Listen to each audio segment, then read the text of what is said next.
Okay, so just to start again, just a disclaimer here.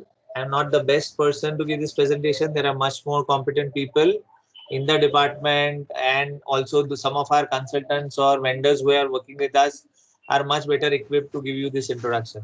But I'm just taking the opportunity uh, to share whatever I know. Okay, and uh, this is a start, and there will be series of these sessions which will be done, and the idea is to build enough curiosity and remove the fear of unknown so that each one of you can try to explore AWS in more detail. So first we'll start with why AWS. Okay, so basically thing is that a lot of companies undergo innovation. Okay, the key to today's tech stacks or technical companies is that they need to innovate faster.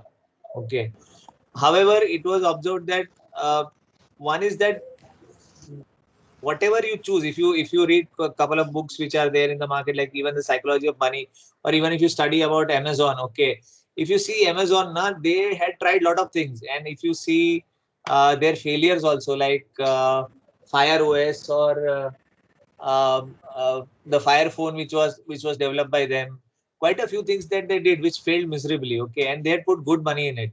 Lot of things which we don't see as products also have failed. Okay, but the idea is to try a lot of experiments, fail quickly, and then one or two things will start. If you, even if you see the startup ecosystem or a venture capitalist ecosystem, the venture capitalists put in 100 companies. Okay, most of them fail, and very few of them succeed. But those who succeed, they succeed with such great uh, dexterity or such greatness that they cover for all the shortcomings which are there. So second is, so that is how AWS came, the ability to try a lot of experiments. And second is to live with the collateral damage of failed experiments. So suppose if you, for to give you an example, suppose you start off with blockchain. Okay, if you do a lot of things in that, you bring in servers, you bring high computing power, you do this, you do that, and then you fail. The cost of putting that setup will be too high. So that's where the AWS filled the gap, and that's one of the reasons why they succeeded. So coming to a quick history, in 2003 they started, what the AWS actually started was, they started with the ability to manage their own Amazon site. Okay, AWS was not a product at that point in time. They suggested an infrastructure, and they suggested a way of working to internal, for their internal working of their own site. Okay, that's where Chris Pinkman and Benjamin Black gave a paper and suggested how to do. And SQS is a simple queuing service which started in 2004. It's basically a queuing service. Those who have done an Oracle queue, they already know what a queuing service is. And those who have worked on MQ Rabbit, they know what is, or in case people who have worked on MQ series of IBM, they are also this queuing service is used. Okay, so then AWS was officially launched in 2006, and they tried to focus on developers. Okay, they didn't went for these big enterprises and try to convince Microsoft, they tried to convince Googles of the world to do this cloud element. They tried to capture the developers like Dropbox, BNB, and they try to convince them to use some of the infrastructure which they wanted to do. So from 2003, in 7 years, it took 7 years for their website to come completely on AWS. Okay, and in 2012, they did a first reInvent conference. The reInvent conference is it's an annual conference which basically allows all these guys to, all the AWS vendors, developers, etc., to come on a common platform and discuss about AWS. In 2013, they started with certifications. Okay, they, and slowly, if you see, they have grown since then astronomically. Okay, and now currently they have just in 2019 they have put a few additional certificates on Alexa. So the high Amazon thing that you see. Okay, this is one console of AWS in 2015. You can see the amount of services which are there here, and I'll just show you what the current services are. I hope my Chrome is open. Yeah. Okay, and these are the current set of services. So you can imagine how much additional services they are getting in just around 5 odd years, it has gone into a 2-phase, 3-phase thing. Okay. These are, I just clubbed these major services which are there. So we have, I'll just not go through each and every one of them. Okay. But just highlight a few. So we have AWS Global Infrastructure. This is the basic infrastructure, and this I'll cover in a slide detail in upcoming slides today. And the rest of them are upon this AWS Global Infrastructure. So if you see storage, the S3 buckets that we call, okay, these are storage where actual storage is taken in the cloud, blockchain which is available on the cloud, network and content delivery like the CDN content delivery, etc.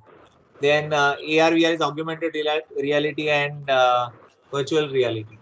IoT is the Internet of Things. So robotics, compute power, the computing power, the EC2 instance that we are talking about. These are the ones. Then we have database, which are, they support most of the RDBMS and even few of the NoSQL databases like MongoDB. And machine learning is also available on the cloud. This and much more. Okay, so app streaming, game development, and the list goes on. Okay. One more important element is the security, identity, and compliance. Okay, here it takes care of the identity access management of various components of the AWS services. Just to explain you how is the global, as I said, the if you see here, it is the AWS global infrastructure that we are talking about.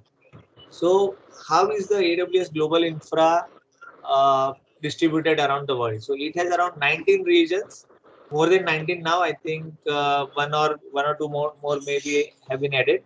57 availability zones, and these keeps on growing as time passes. They try to bring out new regions. Now another one that is going to come soon is in Hyderabad. Okay. We have one in India, we have one in Mumbai, and in Hyderabad, the second one is going to come. Okay. So currently the DR definition of our compliance document says that you need to have DR in two separate areas, but in uh, we don't have that currently. So as soon as the new AWS one comes, we'll be there in a different geography as well. There was one question if this is Yeah, related yeah. Go ahead. Yeah, this is related to storage. When you said the S3 bucket which we have, like we have also taken a space in S3 bucket and all. Since we know that the storage is a scalability, and when we needs it expands. So how when we take it, like we allocate some space, so how it like expands? What is the setup? So those setups I'll cover in the future sessions. Okay, how actually you go to AWS console and set it up, and actually how do you register. So each and every element I'll take that up. But if you want a quick instance, quick description, verbal description on that, it is that you basically go to AWS Web Services, you name a bucket, you decide whether it is a public bucket or a private bucket, and you just create it. As simple as that. You just click on a button called create, and you just create it. So, and then that bucket is available for you to just upload the files. That is how basically it works. This is a picture of an actual one data center which is there. By the size of the car, you can understand how mammoth the data center is. And this is how it looks from the inside. So it is just basically a set of servers with proper ventilation and AC and quite a few connection. In case those who would be there in office few years back, they would have seen a glimpse of this in our sixth floor. Now, I also want to cover what is the availability zone. When there are multiple data centers in a particular region, it is called a availability zone. Okay, so under availability zone, there are data centers. Then above the availability zone, we have something called as a region. So when you have multiple availability zones under a region, so under Mumbai region, for example, we would have a couple of availability zones. So currently we are AWS setup. We have two. When we do redundancy, we take care that it is in a different availability zone. So we'll have one machine in say availability zone A, and we'll have another machine in availability zone B. so that in case one availability zone goes down, the another one is available. A pure DR, as I mentioned again, will happen when it will be in two different regions. So availability zone A in region 1 and availability zone B or A in region 2. Then there will be two separate AZs in the different regions. So I'll just click on this link to show you.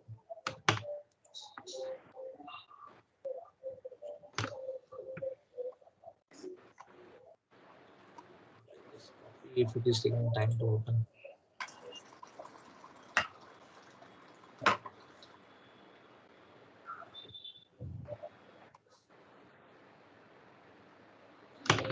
Okay, so this is here. Actually, you can go to this site and you can actually get. So I'll go to our Asia Pacific. Okay, if you see here, if you see, this is the region and these are the edge location. I'll come to edge locations again. These are the availability. It's not visible. Sir, we are not able to. You are not able to see. No. Ek Current minute. AWS wala slide is No, I would have just presented the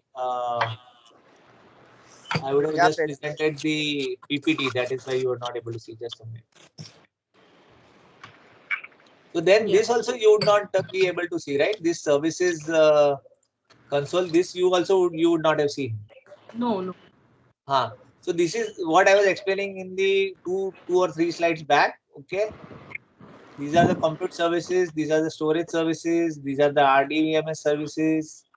Okay. Even Oracle you can open. So if you go to RDS, you will see that Oracle also is option is available.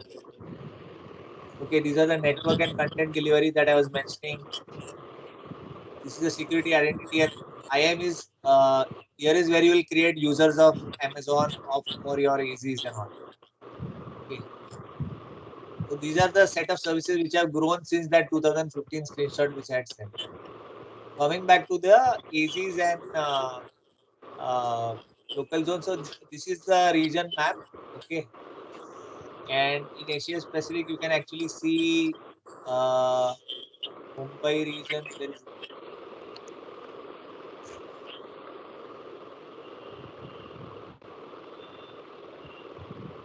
going to see people are there.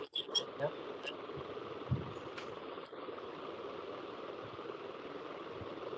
Where is it? Correct.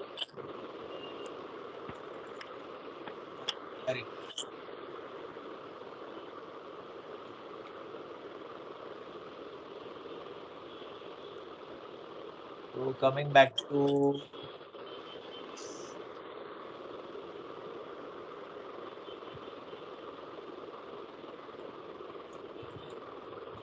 okay, this is the last concept which I am taking for the day. What are edge locations? Edge locations are endpoints for AWS. They are used for content very typically. Okay, so whatever static contents are there, they are brought into the edge location and it is cached there. So it is not exactly a data center. It is a much smaller setup.